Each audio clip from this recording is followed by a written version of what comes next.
अरे मोरे रामा राम।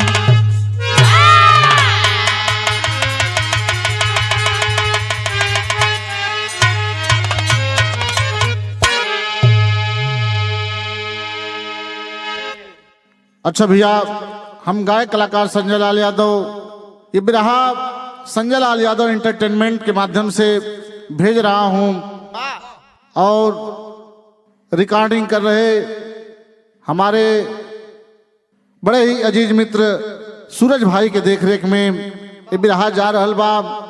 आप लोगन से उम्मीद ना आशा बा और विश्वास बा कि आप लोग ज्यादा से ज्यादा ये बिरहा के प्यार दुलार और सम्मान दी हैं। बिरहा में 4 लाइन भूमिका बा।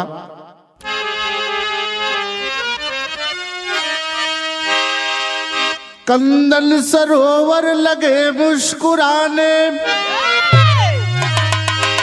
अद्भुत छटा रवि किरण जगमगाई, कोयलर की बोली मन को लुभाई, अली भी कली संग में लेता अंगड़ाई, विपिन में विचरते हैं खग मृग गया के, शोभा निरखती जगत में सुहाई, मनोहर मलय बह मदन को सताया, तरंगे उठा के लिया मन लुभाई।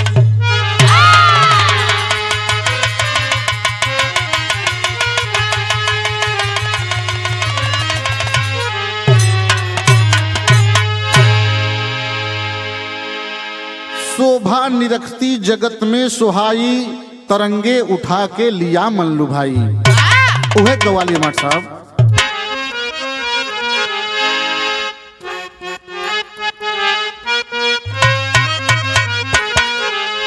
यदि अब मजा नहीं आता, अब मजा नहीं आता, दूर रह के जीने में,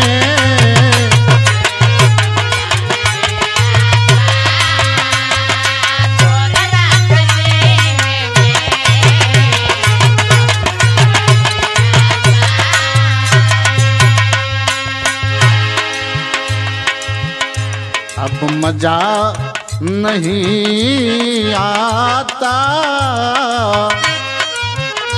दूर रह के जीने में, ऐ नबी बुला लेना, ऐ नबी बुला लेना, मुझको भी मदीने में।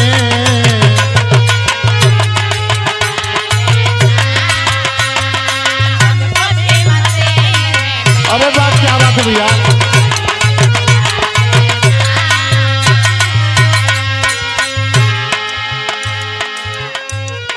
लेकिन जेपी मार्ट साहब गाना भाव कवि जी लिखत में काम कि दिल अजब अजूबा है। दिल क्या है कि दिल अजब अजूबा है, अरे धड़कता है सीने में।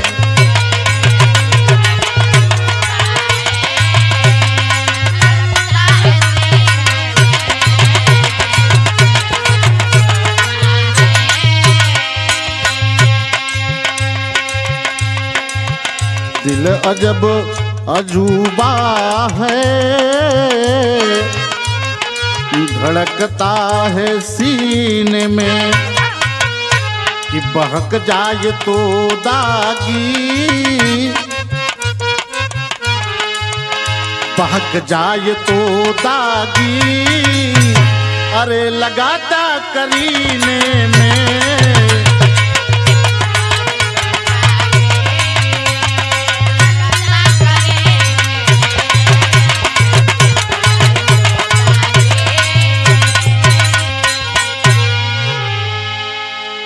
दिल अजब अजूबा है, धड़कता है सीने में, बहक जाए तो दागी लगाता करीने में। यहीं से कहानी की शुरुआत है। शेर की लाइन है,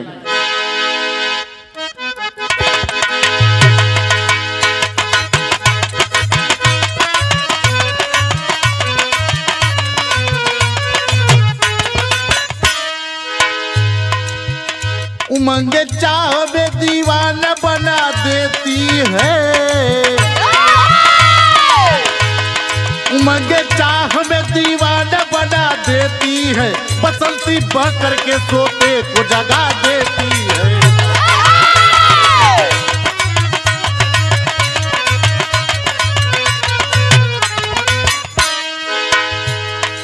धनई धनिया दंपति शंकर जी के भक्त रहे,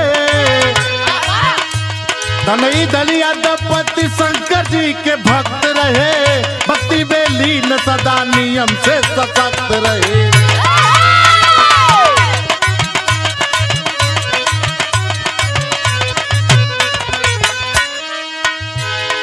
एक ही लड़का दोनों बुढ़ी आंखों का तारा था, एक ही लड़का दोनों बुढ़ी आंखों का तारा था, शिव भक्ति को करके पल रहा दुलारा था।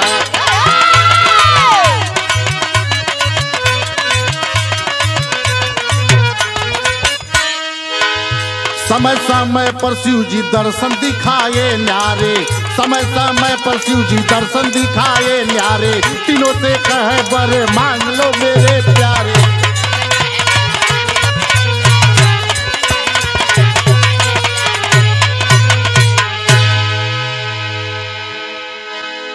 भैया एक समय के बात बा, धनई धनिया नाम का दंपति अपन घर बना के एक छोटे से जीवन गुजर बसर करत रहलन। उनके दोनों बुढ़ाई का सहारा मात्र प्रभु के कृपा से एक ही लड़का रहल, लेकिन विदेशिया में भाव लगल।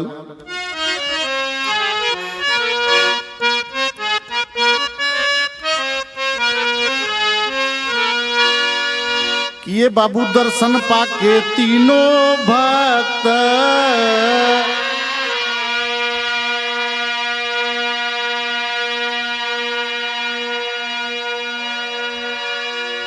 पुलकित भई मनावा हो,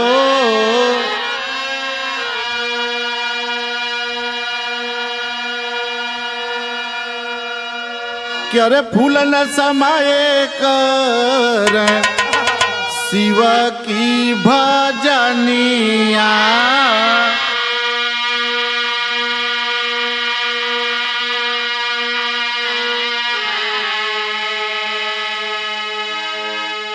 कहे काम पड़ी जई है अमंग बरदाना हो,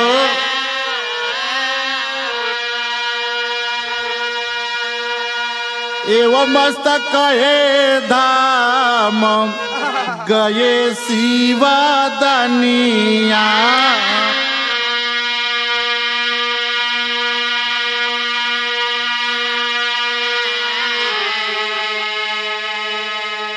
क्या रे धनई धनिया बैठी एक दिन बनवा की रहिया हो,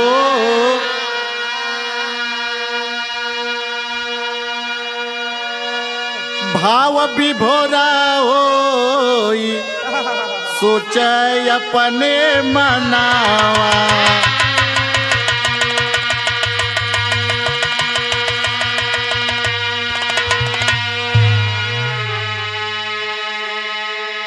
कि तब तक देखे दूनों ये बाबू अपनी नजरिया हो,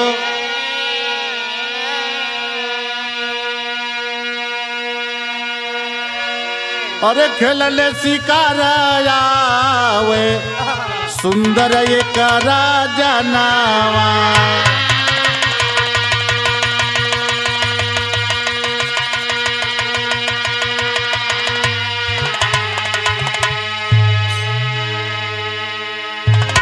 भैया वो तीनों भगवान भोलेनाथ के इतना तपस्या इतना पूजा पाठ कैले कि भगवान प्रसन्न होकर दर्शन दिलन।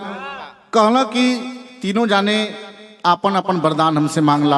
हम तू लोग के भक्ति पे इतना प्रसन्न है, इतना खुश है कि तुम लोग के वरदान देवे चाहत हैं। तो तीनों हाथ जोड़ के कहला बाबा जब हमन के जरूरत पड़ी तो वरदान मांग लेवल जाई।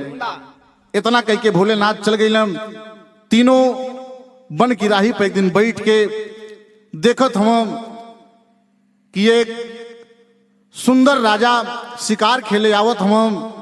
उ धनिया जब देखली तो अपने मन में सोचे का लगली, तर्ज बदलल।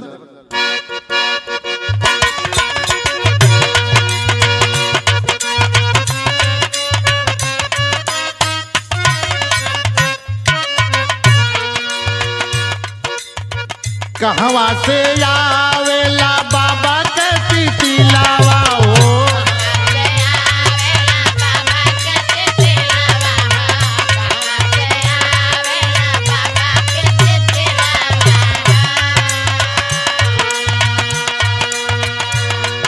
कहवा से आवेला बाबा के तितिलावा हो, कहवा से आवे लाल मयना आई रे सावरिया।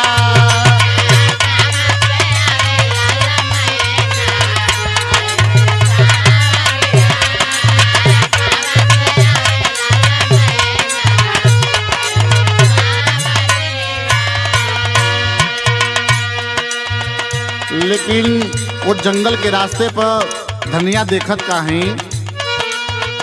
क्या रे खेलत शिकार राजा अइले पीछे बनावा हो,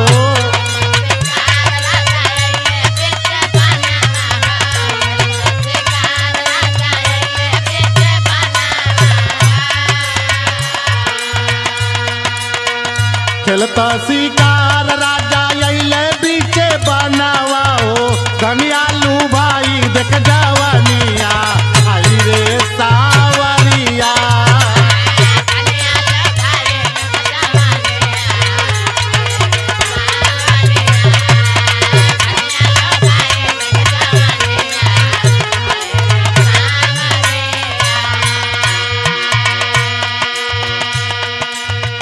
वृद्धाय अवस्था में बुढ़िया सोचत का है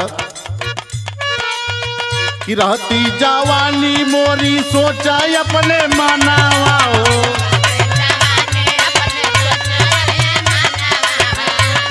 जवानी मोरी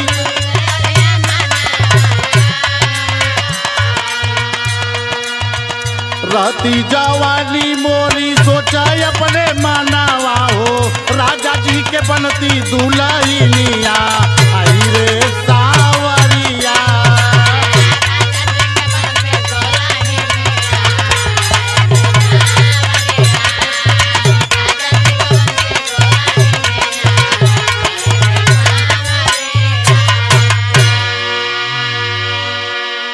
भैया वो बुढ़िया बेचारी अपन सपना देख लगल कि अगर हमार जवानी रहत तो हम राजा के साथे बियाह करके ऐश शराब करती। और का कहत बाप,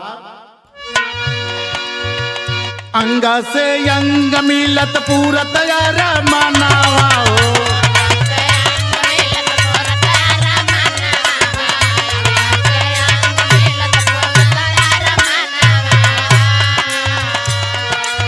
कि अंग से अंग मिलत पूरत यार मनावा हो।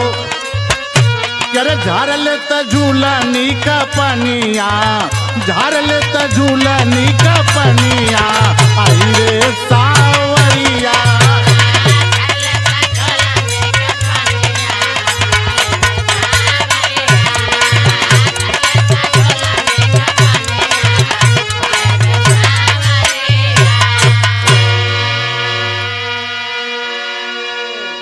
सोचे लगल कि अरे हम अगर युवती रहती, सुंदर सुशील रहती, बुढ़ौती ना रहत तो कितना मजा कटत। एक लाइन दोहा में भाव हमारे साहब,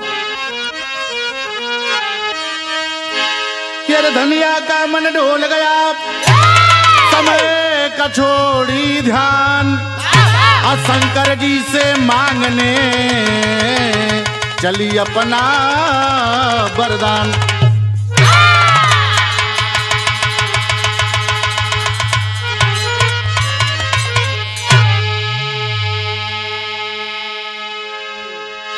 तर्ज बदल गई माट साहब।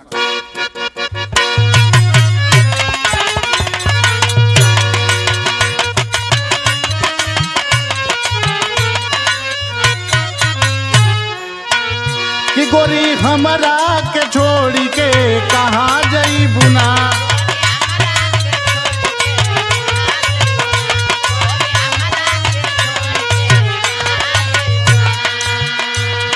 तेरे दिल लगल बटे तोड़ी के कहाँ जई बुना, गोरी हमरा के छोड़ी के कहाँ जई बुना।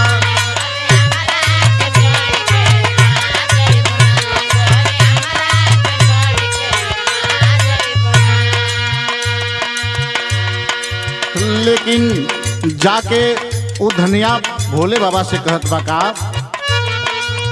कि भोला हमारी मगनिया के दे दे बहो,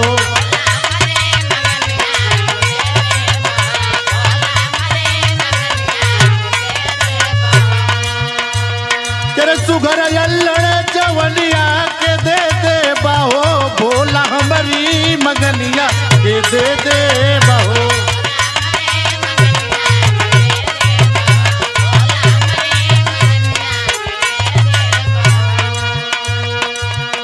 कहले बाबा कहले रहला कि जब वरदान मांगला, हम कहली जब समय आई तो वरदान मांगब। आज हमके वो वरदान के जरूरत है कि हमार वरदान हमके दे दा। और का चाहिए वरदान में कि हिरनी का नयन दे दा, मोरली का चलिया,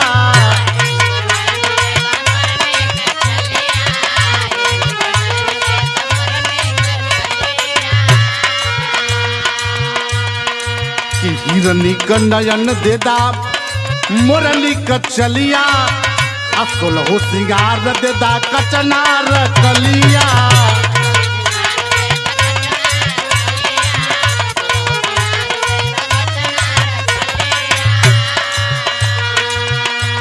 कि अब सड़क बदलिया, कि अब सड़क बदलिया दे दे बाहो, भोला हमारी मगनिया के दे दे बाहो।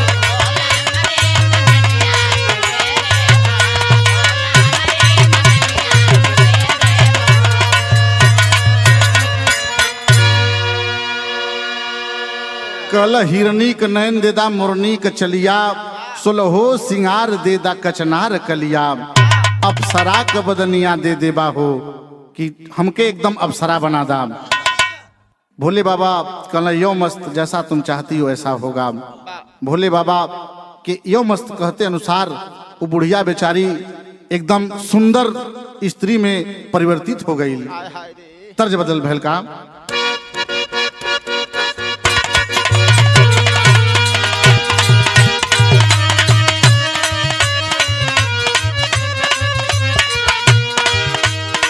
ये बड़ी मिजाज वाली गीत लग गई इल्माट साहब। केरे सैया मिलल बा ड्राइवर त चलाई गाड़ी,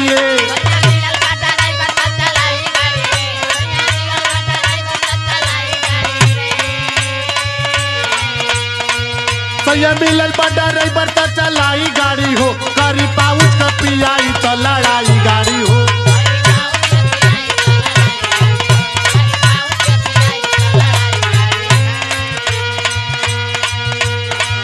लेकिन भैल काम कि धनिया पाके बारादानवा भी भोर भैली हो,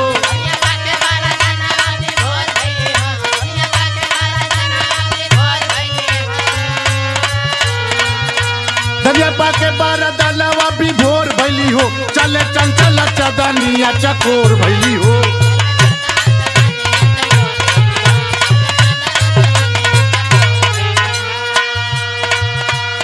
वरदान मिल गल, एकदम सुंदर स्त्री में परिवर्तित हो गई। तो भैल का मनवा में धन ई तो करे ले विचार हो,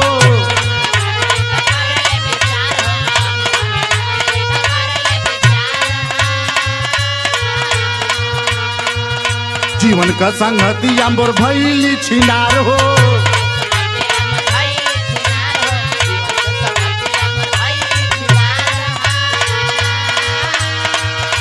फिर सुहाग वाली रतिया या जोर भैली हो,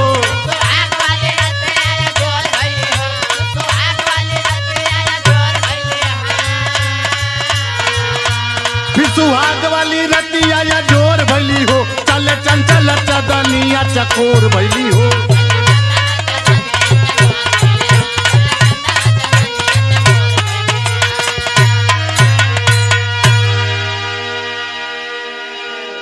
जब सुंदर कन्या में परिवर्तित हो गई, वही समय राजा आयल हम और दुल्हन बना के अपने साथे लेके जात हम।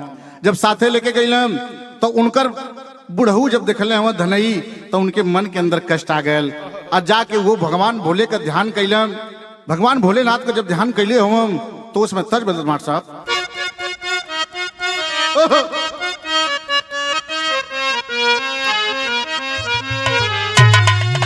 देखा मार साहब कौन दुल्हन अपन दर्द बया करत बा काम के दुल्हा बोले टरिया में भइल बबरती हो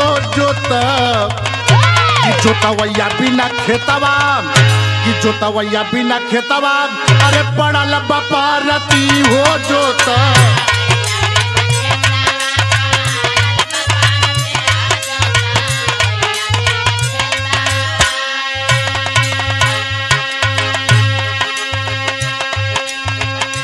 लेकिन जाके वो धनई भगवान भोलेनाथ का पूजा कैले हम आ पूजा के वरदान मांगत हम कहत का हम के धनई धनिया का दोस्त यारा अरे यार मन कैले हो भोले कि भोले बाबा का जाके जप ध्यान कैले हो भोले।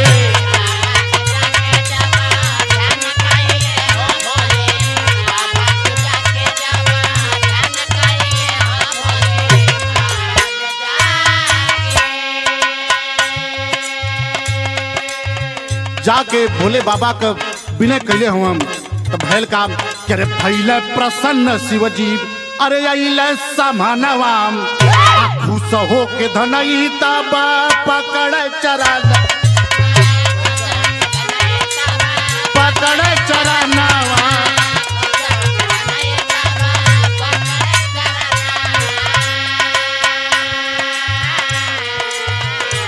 करे बड़े अपन लेवे का फरक अरे फरक बने कैले हो भोले भोले बाबा का जाके जप अरे ध्यान कैले हो भोले।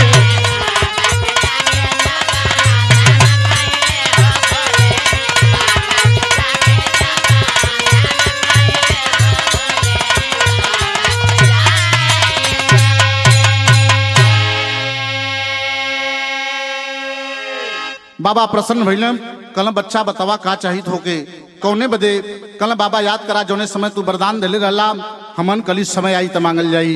आज हमार वक्त आ गल बा बाबा वरदान दे दा।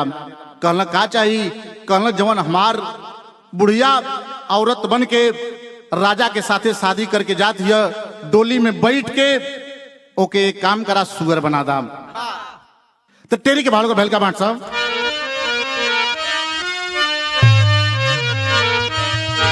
करे चातक स्वाति का प्यासा रह गया करे चातक स्वाति का प्यासा रह गया तो सुअर बन गई नवेली आई है तिरासा। चातक स्वाति का प्यासा रह गया सुअर बन गई नवेली आई हाथ निराशा। पापड़ भाल भैल का मार साहब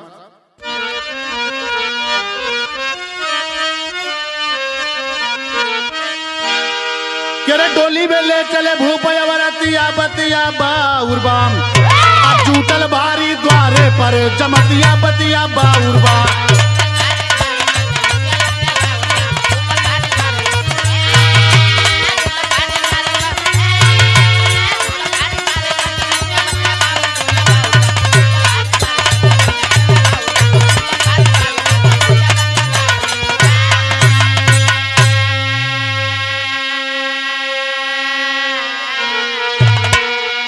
करे खुश हो के नारी खोले डोली का वो हरिया हो आई अंदर से कूदी तब तक बाहर एक सुअरिया हो। करे गजब मिली है राजा को सवगतिया बतिया बाउरबाम आ टूटल भारी द्वारे पर जमतिया बतिया बाउरबाम।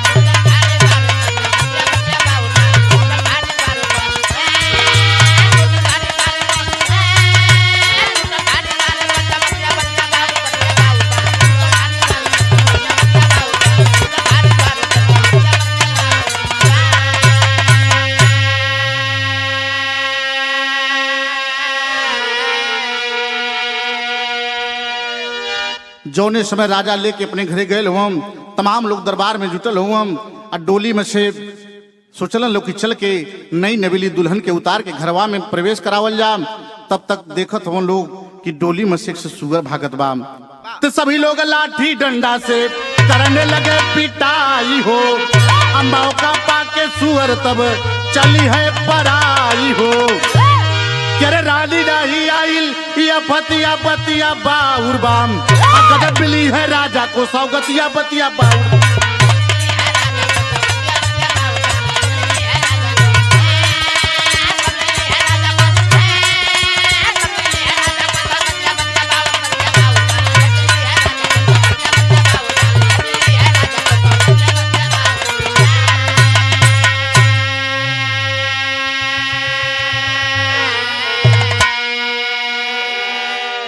सब लोग लाठी डंडा से लेके उस सुअर के मारे लगलम, भगाव लगलम। सुअर भगल बा, जब पिटाई पड़ल बा तब जब भगल बा, इधर राजा हंसी का पात्र भइलम। आलाम भाव लगल भइल का,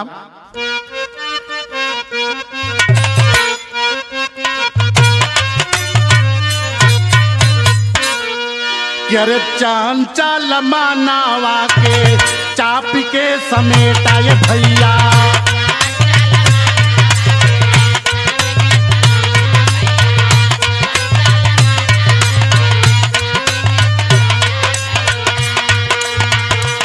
कि महानबी गजाई होई जई हो बाबा,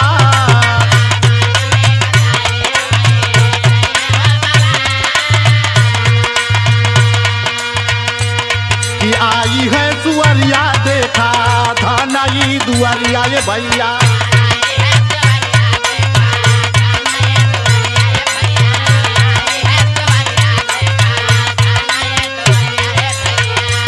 खंड सवारिया में होई के बेजार,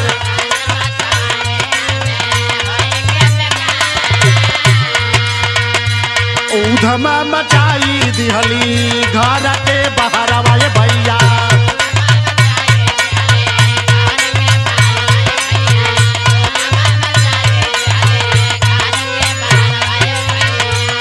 घर में से डंडा लेके निकला है लाल,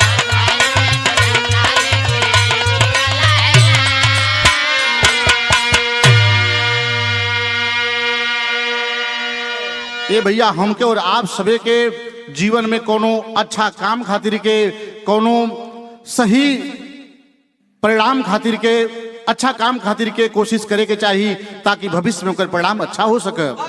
ई मन इतना अधम है कि जल्दी अच्छा कार्य में लगेला ना, ये लिए ये मन के अपने बस में रखे के चाहिए, अपने काबू में रखे के चाहिए। वही तरह वो सुअर भगल बा, अपने घरे गईल बा, आ जाके घरे घर से बाहर बसवारी में एकदम खन्ने खोदा लगल। जब खन्ने खोदा लगल, ये दृश्य जब लड़का देखले बा तब परेशान हो गए।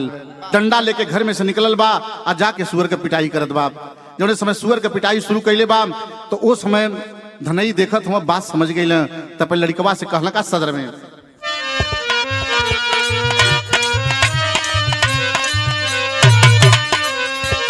क्या रे धनई कहे कि बेटा ये तोर मतरिया,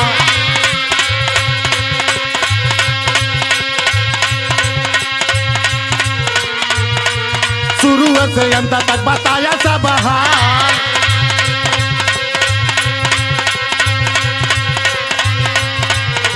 बेटा रोव देखाया सुभरी के नजरिया,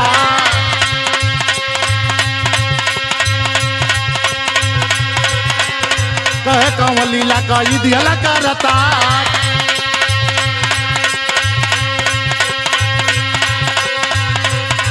तेरे शंकर बाबा से जाके मगल बरतनवा, अरे हमारी मतारी जैसा रहली दा बना।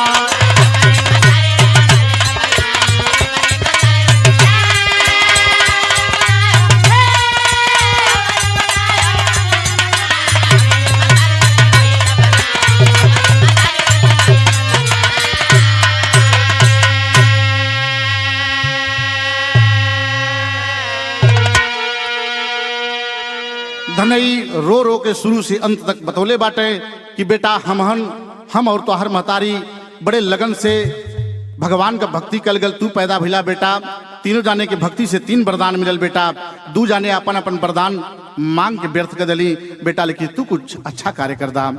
जब इतनी बात कैले हुआ तो जाके लड़का भगवान का भोलेनाथ का विनय कैले बा और अपन वरदान मंगले बा। कहले बाबा जौन भूल चूक भइल तवन भइल बाबा, अब हम वरदान मांगत हई हमार महतारी जैसन रहली वो रूप में बना दा। तो भैल का खड़ी में भाव लगल,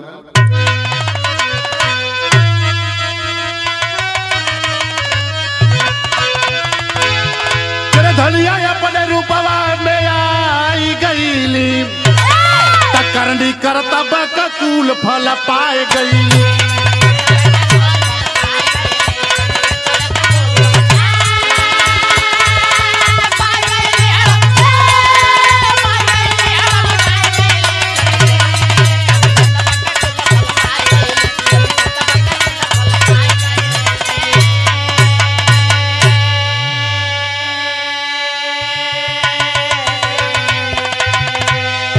धनई का चरण धई के धनिया रोव भाई, नाथ हमरे जिंदगी का तू हई सहाय।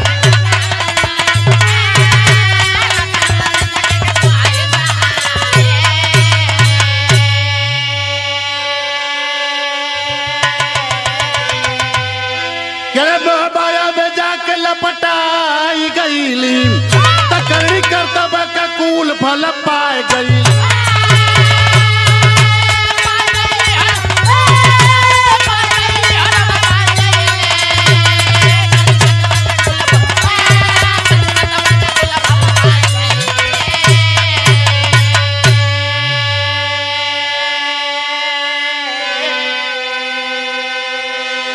वो लड़का के वरदान मंगले के उपरांत भगवान भोलेनाथ दियो मस्त कैलम। उस सुअर फिर ओकरे मतारी धनिया के रूप में परिवर्तित हो गई बा। जब परिवर्तित भइल बा वो बुढ़िया जाके अपने बुढ़ऊ का पैर पकड़ के रोवल गल के नाथ हमके माफ कैदा, मोह माया के चक्कर में आके हम भुला गईली, हमके माफ कैदा। कि तीनों मिले जुल कैलम पुष्पित अंगनवा, शिव भक्ति कर फिर पर ससवनवा।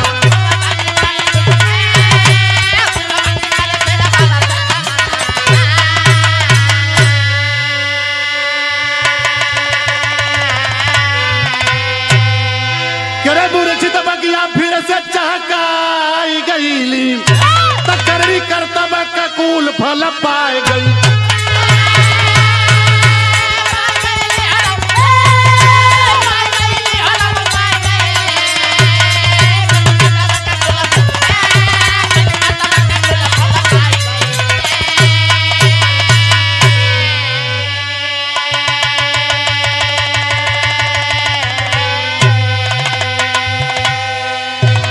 फिर से तीनों मिलजुल के अपने कुटुंब के संभले हुआ और भैल काम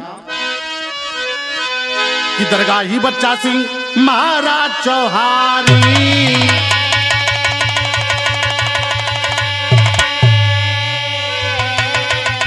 कि स्वर गए कवि बालजीत बच्चा सिंह सही पुजारी हो।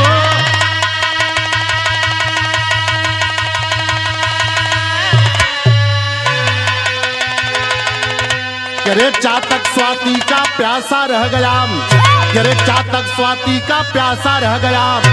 तो यादव संजय लाल के बजरंगी